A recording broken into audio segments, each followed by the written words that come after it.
এখনো কোথাও পড়ে আছে পুড়ে যাওয়া খাট বিছানার অংশ, কোথাও আছে পুড়ে যাওয়া হাঁড়ি ডেকচি জামা কাপড়, কোথাও আধপোড়া পড়ার বই। এখনো ছড়িয়ে ছিটিয়ে আছে অনেক কিছুই। হাওড়ার ইছাপুর দক্ষিণ পাড়ায় এমনই ছবি আগুনে ভস্মীভূত সর্বহারা বস্তির। আগুন লেগেছিল মঙ্গলবার সন্ধ্যায়।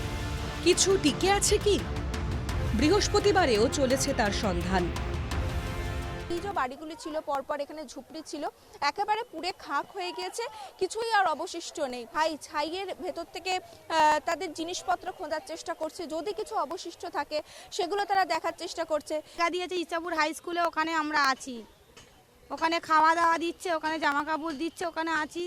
কিন্তু তা হলেও মানে আগুন যেন জ্বলছে ভিতরে। কি বলবো দিদি, সব শেষ হয়ে গেছে আমাদের, সোনা গয়না কিচ্ছু আর নেই, সব চলে গেছে আমাদের।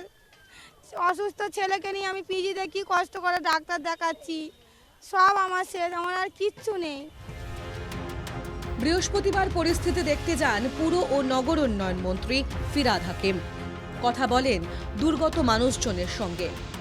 শীতের রাতে আগুনে পুড়ে খাক মাথার ছাউনিটুকুও। অবিলম্বে তাদের ঘর ও আর্থিক সাহায্য দেওয়ার আশ্বাস দেন মন্ত্রী।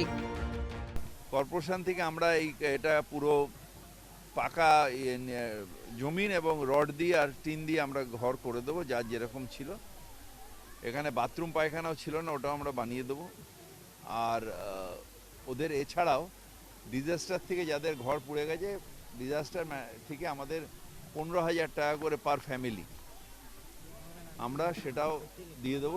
মেয়র যেটা স্পষ্ট জানিয়েছেন যে 7 দিনের মধ্যে টার্গেট দেওয়া হয়েছে। হাওড়া পুরসভা যে কাজটা করবে বাড়ি তৈরি, তাদেরকে 7 দিনের টার্গেট দেওয়া হয়েছে। 7 দিনের মধ্যে তারা কাজটা কমপ্লিট করবে।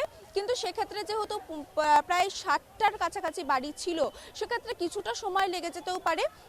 তবে 15ই জানুয়ারির মধ্যে যে কটা ঘর ছিল সমস্ত কিছু কমপ্লিট করবে বলে কিন্তু মেয়র আজকে জানিয়ে গেছেন। ফের মাথা গোঁজার ঠাঁই পাবেন দুর্গতরা। কিছু জমানো সম্বলটুকুও হারিয়েছেন তারা। যা গেছে মিলবে না তা আর। বুক ভরা কান্না চেপে ওরা খুঁজছেন যদি কিছু মেলে। ক্যামেরায় উজ্জ্বল হালদারের সঙ্গে রক্তিমা দাসের রিপোর্ট, NKTV বাংলা।